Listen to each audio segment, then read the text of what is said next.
Baiklah, Assalamualaikum warahmatullahi wabarakatuh. Selamat malam. Tes, apakah suara saya terdengar?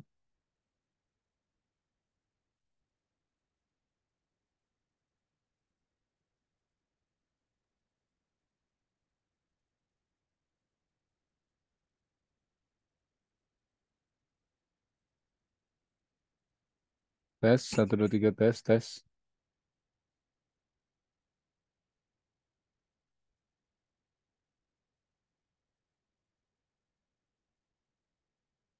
Beda lah.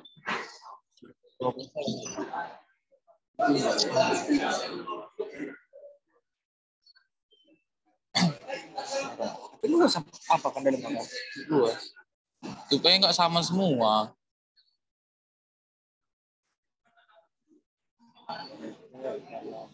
Baiklah, tes, apakah suara saya terdengar? Terus kali.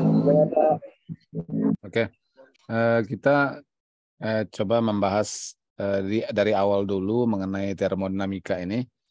Tentunya kita harus tahu pengertian daripada istilahnya. Istilah termodinamika berasal dari bahasa Yunani, yaitu terme atau termo, yang artinya panas atau kalor, kalau dalam bahasa Inggris heat. Kemudian dinamis, artinya gaya atau force atau gerakan. Nah, jadi kalau dinamis itu sifatnya bergerak. Jadi kira-kira pengertiannya itu adalah panas yang menghasilkan gaya atau kerja. Jadi kalau kita belajar termodinamika berarti mau mempelajari tentang bagaimana panas atau kalor itu bisa menghasilkan gaya atau kerja. Karena yang kita inginkan dari termodinamika itu adalah kerja, putaran misalnya, atau pergerakan, perpindahan, dan lain sebagainya. Nah, kemudian untuk mendapatkan itu, bagaimana dihasilkan dari apa gitu kan. Nah, tentunya dihasilkan oleh panas atau kalor. Contohnya misalnya sepeda motor bisa mesinnya berputar itu karena ada panas yang ada di dalam ruang piston itu, kemudian dia memberikan gerakan gaya sehingga dapat memutar mesin. Panas ditinjau sebagai kemampuan benda untuk melakukan kerja. Jadi panas tadi bendanya bisa melakukan kerja. Kemudian secara umum berhubungan dengan energi, kalau sifatnya panas itu adalah bisa menghasilkan energi.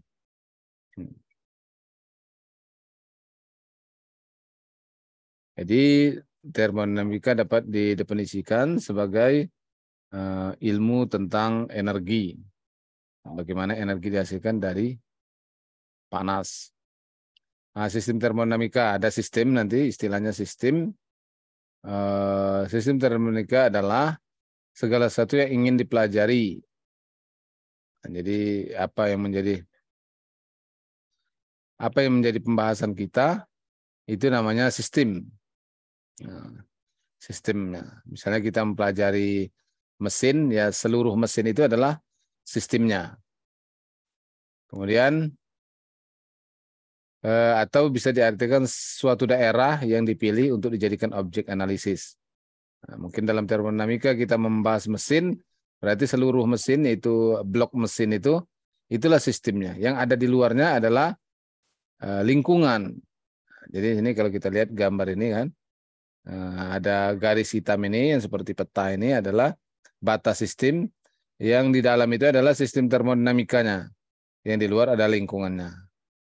Jadi kalau ada nanti dibicarakan mengenai energinya, kemudian kalor, dan lain sebagainya, itu adalah yang berada dalam lingkaran atau garis yang hitam ini. Ada sistem, kemudian ada lingkungan atau sekeliling, dan batas lingkungan boundary. Nah, sistem termodinamika ada sistem itu objek yang dianalisis. Lingkungan, sekeliling atau surrounding, semua yang di luar sistem. Pokoknya yang di luar daripada objek yang dianalisis itu. Batas lingkungan, batas sistem atau boundary, batas maya antara sistem dan sekeliling. Nah, jadi batas sekelilingnya. Kalau mesin ya ini yang cover mesin kita itu. Apa namanya, bodinya lah, body mesin itu.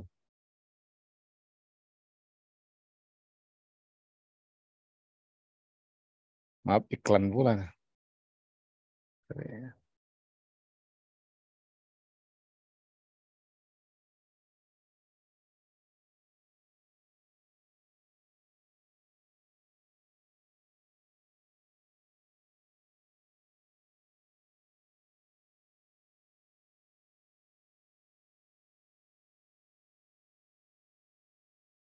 Nah, sistem ada dua jenisnya, sistem tertutup.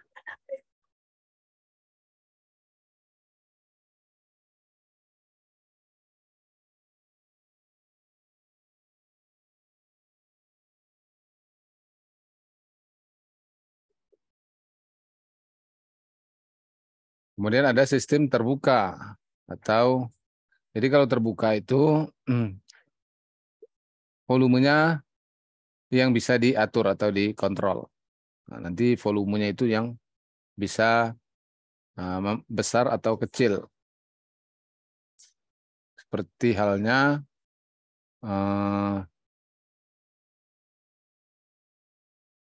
kalau di piston itu kan volume dari piston itu kan bisa besar dan kecil gitu kan.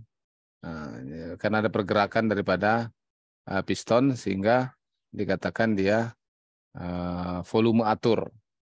Ada lagi massa atur atau kontrol mass, massanya yang diatur. Wah, yang itu Pak yang ngerti-ngerti yang ada wahananya itu Pak. Kemudian jenis sistem, contohnya lah ya, sistem massa atur, sistem yang massanya tetap, tidak ada aliran massa yang menembus batas sistem. Kemudian massa dari sistem yang dianalisis tetap dan tidak ada massa keluar masuk ke dalam sistem. Kalau dalam apa ini kan ada massa keluar masuknya kan, gas ini kan dimasukkan, bensin itu dimasukkan, semuanya bisa keluar masuk sistem. Kemudian yang dapat keluar masuk sistem tertutup adalah energi dalam bentuk panas dan kerja. Maka yang keluar daripada sistem itu adalah putarannya ini dirasakan oleh di luar daripada sistem. Kemudian ada sistem terisolasi. Jadi kalau sistem terisolasi antara lingkungan dengan sistem itu terisolasi, tidak bisa terjadi keluar masuk daripada kalor.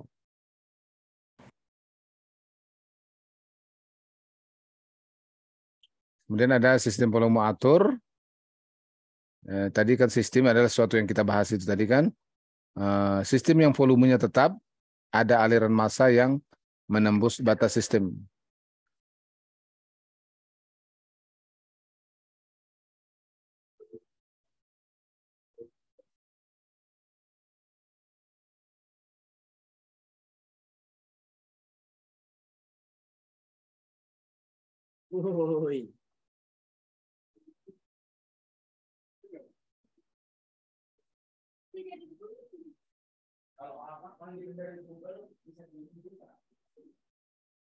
Kemudian contoh sistem mesin motor bakar, gas buang keluar sistem melalui knalpot. Nah, jadi volumenya bisa diatur. Nah, seperti yang saya katakan tadi, kan pergerakan apa namanya pistonnya itu bisa membuat volumenya kecil dan besar, mengecil dan membesar.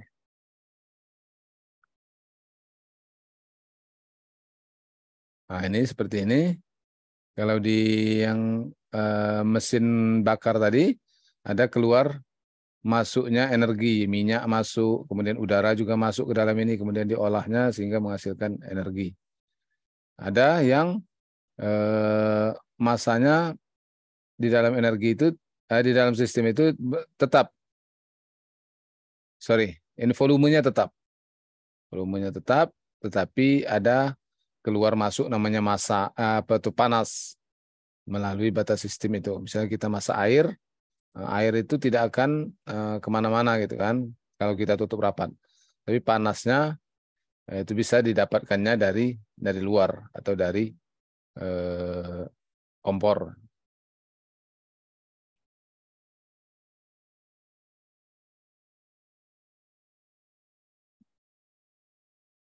Energi, konsep dasar termodinamika, kemudian energi dapat disimpan di dalam sistem, dapat diubah bentuk, kemudian dapat dipindahkan. Jadi gitu prinsip energi itu ya. Dapat disimpan di dalam sistem, dapat diubah bentuk, dan dapat dipindahkan dalam bentuk kerja atau panas. Energi tidak dapat diciptakan atau dimusnahkan sesuai dengan hukum apa dulu sering kita sebut dengan kekekalan energi. Hukum kekekalan energi itu adalah termodinamika yang pertama. Jadi gagasan bahwa energi itu tetap lestari adalah hukum termodinamika yang pertama. Dia hanya bisa berubah bentuk energi. Misalnya dari panas menjadi bentuk energi dingin seperti kulkas, bahwa panas yang dihasilkan oleh listrik kemudian memutar kompresor pendinginnya sehingga bisa menimbulkan dingin pada dalam kulkas kita. Artinya hanya terjadi perubahan energi dari panas tadi menjadi dingin. Tapi energinya itu tetap tidak dapat dimusnahkan dan tidak dapat dihilangkan. Itu hukum kekekalan energi. Jadi konsep mekanikanya mengenai energi ini seperti ini, sebuah benda yang dengan massa M mempunyai kecepatan V akibat gaya luar F yang mengikuti lintasannya. Maka gaya resultan F dapat dipisah menjadi ada namanya Fs, ada Fn. Fs itu gayanya ke bawah, kemudian searah dengan pergerakannya Fs ini, kemudian ada Fn yang arahnya ke bumi misalnya, atau gravitasi. Nah, jadi perpaduan antara gaya dorong yang searah lintasan dengan gaya ke bumi itulah yang menjadi kecepatan daripada benda yang bergerak tersebut. Ini didapatkan dari hukum Newton, yaitu F sama dengan M kali A. A itu adalah dV per dt. Atau M dV per ds kali ds per dt. Atau M kali V dV per ds.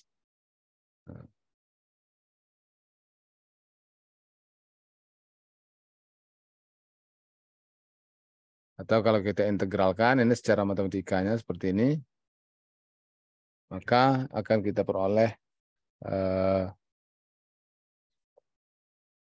energi kinetik 1 dan energi kinetik 2. Jadi energi kinetik pada benda itu, misalnya sebuah peluru menabrak ke tembok, maka pertama peluru mempunyai energi kinetik yaitu setengah mv kuadrat. Kemudian ketika dia menabrak tembok, dia akan dikurangi dengan energi yang ada pada tembok itu. Ya, sisanya adalah kecepatan setelah keluar dari pada tembok, peluru tersebut adalah selisih antara energi pada peluru dengan energi pada tembok tersebut. Jadi di persamaan ini menyatakan bahwa kerja dari gaya resultan adalah perubahan energi kinetik benda, atau dengan kata lain perpindahan energi dari satu keadaan ke keadaan yang lainnya. Terjadi perubahan energinya. Semacam tadi, misalnya kita motor bakar itu perubahan dari energi panas dalam mesin, blok mesin itu menjadi energi putar pada motor.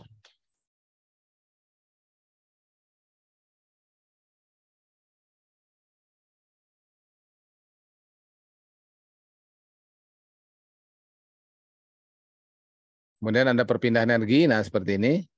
Contoh perpindahan energi dalam ruang yang tertutup ini, gas itu diputar oleh ini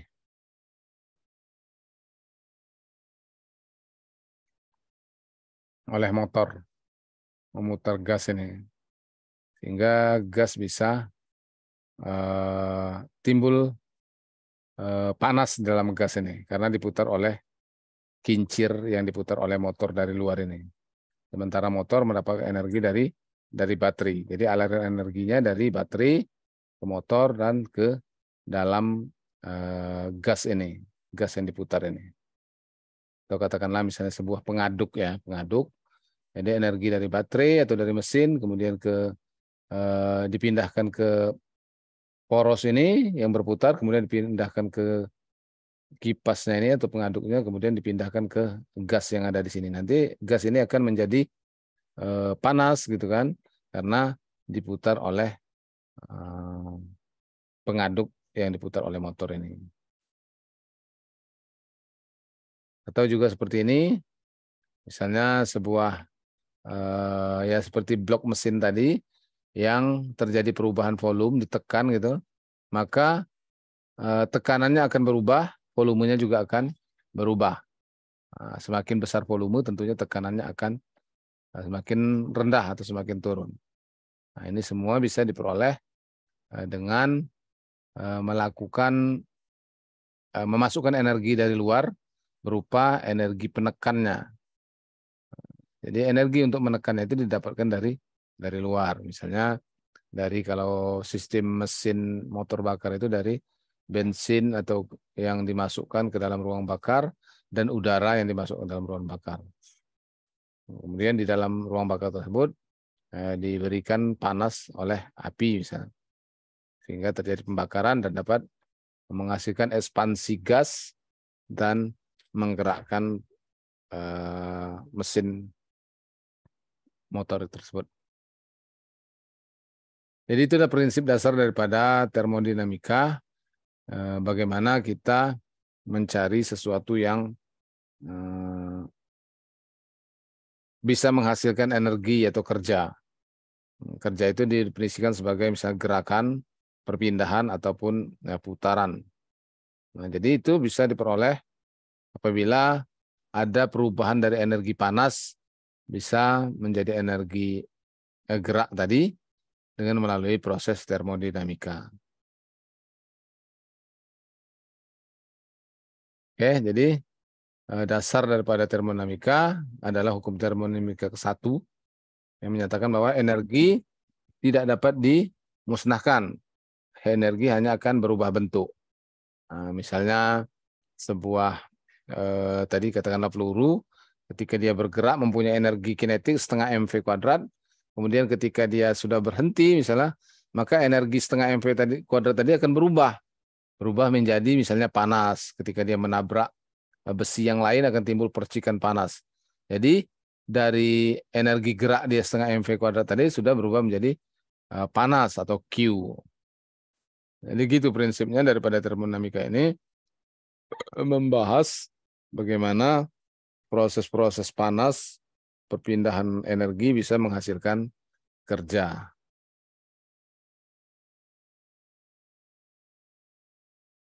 Nah, ini gambaran proses daripada ekspansi kerja tersebut. Kalau kita lihat gambarnya sebelah kiri ini adalah ada gas di bawahnya, kemudian di sini ada penutupnya. Penutup ini dikasih yang bisa bergeser, kemudian dikasih pemberat di atasnya dengan kelereng-kelereng atau guli di atasnya ini. Nah, makin besar, makin banyak kelereng yang diletakkan, maka akan semakin tertekanlah gas ini. Makin tertekan berarti energi daripada kelereng-kelereng ini akan berubah menjadi perubahan energi pada gas ini. Atau karena dia menekan, akan timbul tekanan atau penambahan tekanan pada gas ini. Jadi energi yang ada di kelereng ini sudah berubah menjadi tekanan di dalam gas ini. Jadi seperti itu prinsipnya ini grafiknya. Dari P1 dia akan menjadi P2. Kemudian tekanannya dari ketika V1 itu tekanannya adalah P1, kemudian ketika dia V2 tekanannya ada P2. Jadi ada perubahan volume semakin besar volume, maka tekanannya semakin kecil. Nah, karena dia terjadi ekspansi pembesaran atau volumenya.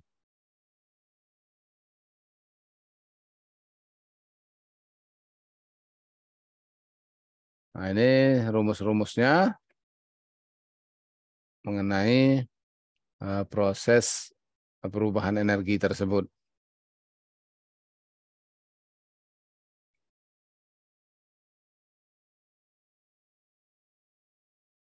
Seperti saya katakan tadi, hukum satu dalam termodinamika menyatakan bahwa proses adiabatika, artinya tidak terjadi perpindahan panas antara sistem dengan lingkungan. Adiabatika itu atau adiabatik itu adalah tidak terjadi pertambahan panas pada sistem ataupun lingkungan, yaitu Q sama dengan 0. Maka kerja neto atau kerja bersih terjadi antara dua tingkat keadaan selalu sama. Oleh karena itu, kerja atau dari suatu sistem tertutup yang mengalami proses adiabatik hanya bergantung pada tingkat keadaan awal dan akhirnya saja, dan tidak tergantung pada proses adiabatiknya, karena tidak terjadi perubahan kalor. Contoh adiabatik itu adalah pada termos yang mendapatkan pelindung, sehingga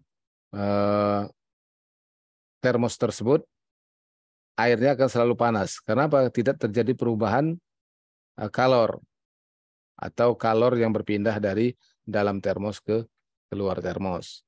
Q sama dengan 0. Jadi dia hanya terpengaruh pada keadaan awal dan keadaan akhirnya. Nah,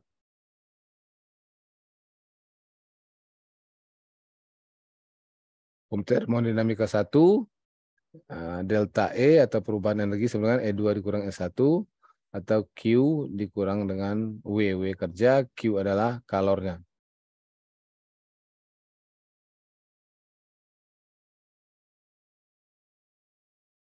Jadi proses seperti ini ada pada PLTU misalnya, yang digunakan untuk sebagai pembangkit tenaga listrik.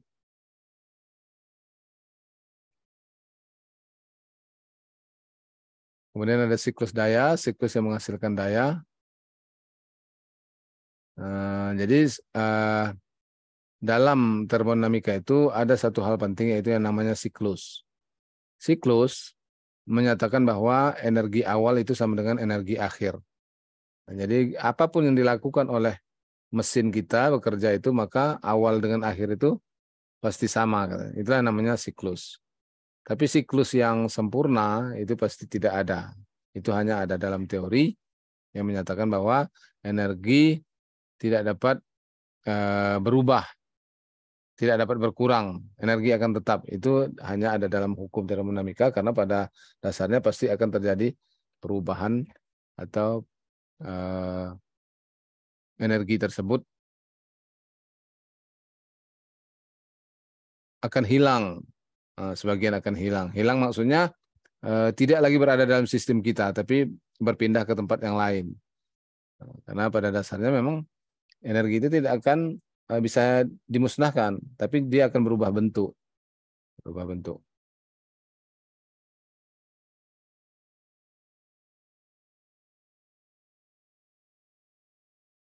Kemudian ini siklus, nanti bisa kita pelajari di pertemuan berikutnya. Nah, ini contoh daripada ekspansi gas. Ketika melakukan ekspansi, volume berubah, tekanan berubah. Kalau kita mau membuat tekanannya tetap, volumenya berubah, berarti kita harus memasukkan tekanan dari luar, gitu kan, supaya tekanannya tetap. Sistemnya harus jadi sistem terbuka. Untuk memasukkan tekanan dari luar, misalnya dengan dipanasi atau dikasih kalor ke dalam sistem kita tadi, seperti boiler. Boiler itu kan tertutup, tetapi karena kita kasih panas dari luar, maka dia akan bisa tekanannya akan naik, walaupun kita tidak membuka sistemnya. Sistemnya itu tertutup, tidak bisa dimasuki oleh lingkungannya. Tidak ada yang masuk ke situ.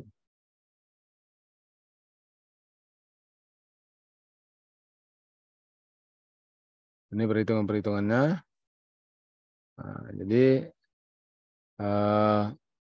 itulah mengenai hukum termodinamika pertama yang kita kemukakan pada kesempatan malam hari ini. Jadi Anda silakan sebagai tugasnya buat penjelasan mengenai hukum termodinamika pertama seperti yang telah saya uraikan tadi. Anda cari materinya dari internet, kemudian Anda nanti kirim di Google Classroom. Google Classroom akan saya buat setelah ini. Jadi tugasnya dibuat entah 2 lembar gitu kan, nanti dikirimkan di Google Classroom. Paling lambat minggu depan. Oke, udah jelas ya tugasnya? Membuat penjelasan materi mengenai hukum pertama termodinamika. Oke, terima kasih atas perhatiannya. Untuk pertemuan kita malam ini kita cukupkan. Kita insya Allah lanjutkan minggu yang akan datang. Terima kasih. Wassalamualaikum warahmatullahi wabarakatuh.